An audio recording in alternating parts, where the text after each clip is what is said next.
Okay guys, welcome back. So we're going to leave the fundamentals a little bit to one side for a second, and we're going to get into a little bit more on the putter selection side of things.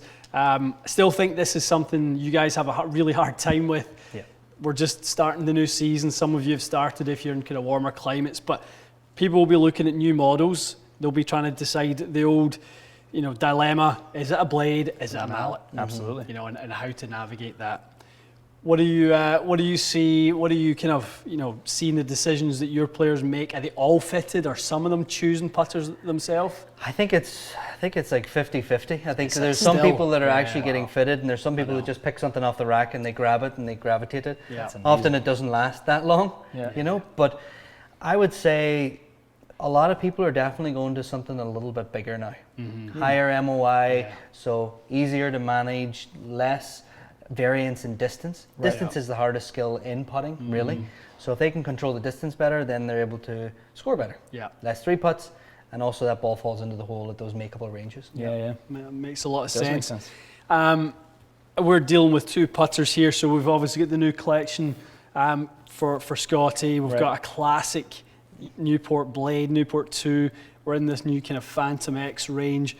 We're going to hit a couple of putts with both. And we're going to start to talk about the nuances of both. So hopefully by showing which kind of putter does what, we can start to peg, okay, this type of player, try this type of player, try that. And obviously with Gareth's input from a technical standpoint, we can add some more value on top. Awesome. Okay, what one do you want to start with? Let's start with kind of the most classic. Let's do it. Of putters. Okay. Historically, would this be your choice? It would not. Nope. I would blade over mallet though. Yeah, for the most part. But blade. not plumber's neck. Not a plumber's neck, but a blade putter I've mostly played. What do you not like? Is it the full shaft of offset? Is it I think so. Yeah, too much? I think it's just I really like that little flow neck look. Yeah, maybe half shaft of offset or something. That may be purely aesthetic thing, to be honest. Sure. I don't really know that there's any substance to why I prefer it. It's just what I prefer. Well, I think that makes a little bit more sense. A little bit more toe hang from that, so the shaft is going to enter a little bit deeper into the heel of the putter. You're obviously looking at a putter with, as I said, less offset and more toe hang. Right. Which is, both of those things are good for you. Because I tend to obviously pull it. Yeah, gotcha. It does look nice, this putter though.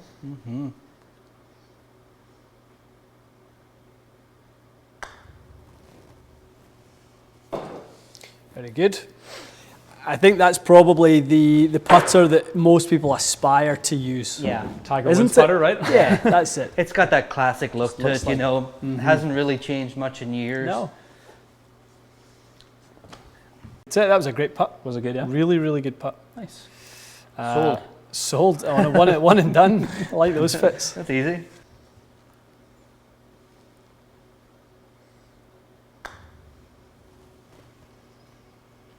See, you just needed a lesson. Oh, now everything works. That's definitely true. This is good. So, half the page we love, half the page we don't. Okay. Some red on there. Yeah, we are seeing. We're seeing a little bit more of that. That was the biggest difference in your stroke that we've seen so far. Path was a little bit more on the inside. Oh. Yeah. Interesting. So we actually saw a little bit of hook spin on that one. Delivered a little bit too much loft. Interesting. But you didn't deliver the putter incorrectly. Right? Those are two different things. So that I would be really pleased with you how you delivered the putter there. Okay. You just have too much loft on your putter. Oh, so the putter statically would so require statically less just has too much. So Interesting. based on that, you're in good shape. So always look for two things as well. When your launch angle and your sort of spin are tied together, that's a really good thing, in which they are. So the more we bring launch down, the more obviously spin will go forward. If you had 50 RPMs of forward spin and 2.7 degrees of launch, I would have a really hard time bringing that launch down because I'd increase the forward spin too much. By changing loft. Correct. Okay. So I'd have a dilemma on my hands as to what to do. I'd have to kind of manage the two. I'd have to probably not bring your launch down as much as I would like, but I would still have a bit too much forward spin. Gotcha. This just needs 1 degree less loft and you're going to be bang on. Cool.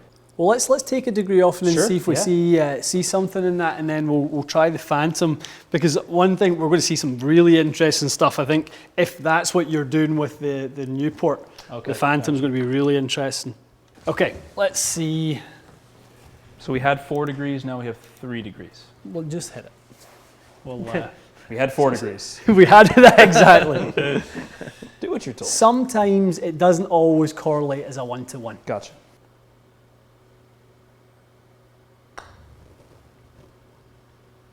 Nice. Very nice. I'd be selling you the putter after that one. Really? Yeah, like those are perfect numbers, especially for around here. So you got 1.57, 24 RPMs of forward. You've got next to no side spin on it. You've struck it dead center. Your rate of rotation's right where I wanted you, and your face angle's exceptional. So the plumber's neck bias is not really backed up by any data. It's not like I'm over rotating and I'm not doing anything negative. It's just Not on this particular one. yeah. The distance between toe and the neck is one of the longest I've seen. So it's 9 centimeters between the hosel and the toe, which for you is really helpful because that really slows down the rate of rotation. Oh. Okay, so that distance is a big factor in how much the putter rotates. That's really So that might be something that's overriding the fact that a plumber's neck for you with a little bit of offset, a full shaft of offset, is not something that you normally like. So a shorter blade length with that plumber's neck maybe wasn't as good. Not suiting you as good. It's a good little tidbit. Okay, so let's... So what is this called, this thing? Phantom X? Phantom X. 12.5?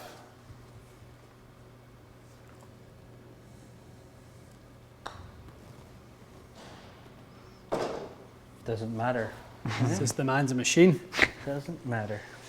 Everything that we would have hoped would have happened with the changes that have been made happened. Obviously, the face got closed more. Launch angle went significantly higher. Backspin increased significantly. So all because we deepened the CG on the putter. So that actually, the ball was back spinning instead of forward spin. Correct. So a further back CG will take away forward spin. Exactly. All things being equal. Same Exactly as the a driver, same right? way, yes. Exactly. That's really so hybrid versus fairway wood. Okay. Right, so you take both those clubs at 19 degree, the fairway wood will always launch higher because the CG is deeper. Interesting. Right, exactly the same. So obviously the red indicates not a great fit for me. If someone came in, launched it too low, had too much forward spin, then this would basically negate those things and give them great roll numbers. Yep. Perfect. Okay. Yeah, for the type of player who's, I mean, you're certainly not with that type of shaft lean. You're certainly not a handle dragger by any means. Yeah. You're not someone who's overly de-lofting it. Okay. So someone who de-lofts a lot is who would be great in that style of putter. Is that fairly common? Someone that hangs onto the face a little bit like that? Yeah, definitely. Yeah, really people who like a lot of forward press, things like that. And that can be sort of an older style technique. Do you find that? For sure, yeah. You play with a lot of people that, I guess they learned that when they were younger. I think most people are going back to something a bit more neutral now. Maybe the hands might be a little bit ahead because generally we'll be 0 to 2 degrees of shaft for most people. Yeah. You know. Yeah. So if you're somewhere in between there, obviously if you're like there, then you can only go further or back. There's a lot more room. Let me ask you something quickly just on those numbers. Is there a way for a putter design to separate launch angle and spin rate the way a driver can? You know how you can make a driver like the Sim or anyone else where they've got the launch angle up but the spin stays down? Is that even on the radar? Yeah, I think we have seen it with certain technologies in the past. I remember the first ever fit you and I done together with the Odyssey micro hinge. Oh, okay. So the face was able to achieve that. Because of the tilted grooves on the face, was able to actually get a little bit more launch. I think at that point you must have been a little bit more forward shaft lean because that's what was, you were creating lots of forward spin, but we needed something to create a little bit of lift, and that angled groove was able to do that. I remember that quite vividly. That's but yeah, based on this, you would have a really hard time on with a mallet. Now, because we know you can, give me one with a little forward shaft lean. Yep. So we're going to feel the field, basically loft coming off it a little bit.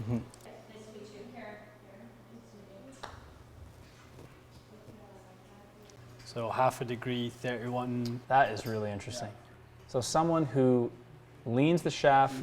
Yeah. Okay, so leans the shaft a lot. If they had a blade, they're not going to be able to get forward roll and decent launch. They're going to have the...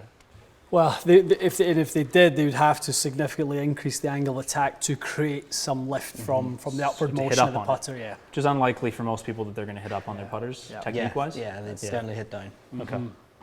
That's really interesting. Yeah. So if those are the characteristics, the player would have, and I mean, really based on a square face, that launch angle would come up slightly. Yeah, that would actually been a really nice putt. Everything would have been in really good alignment there. Probably would have been like a degree and a half launch angle or something. I mean, you kind of take what you can from patterns, but Right.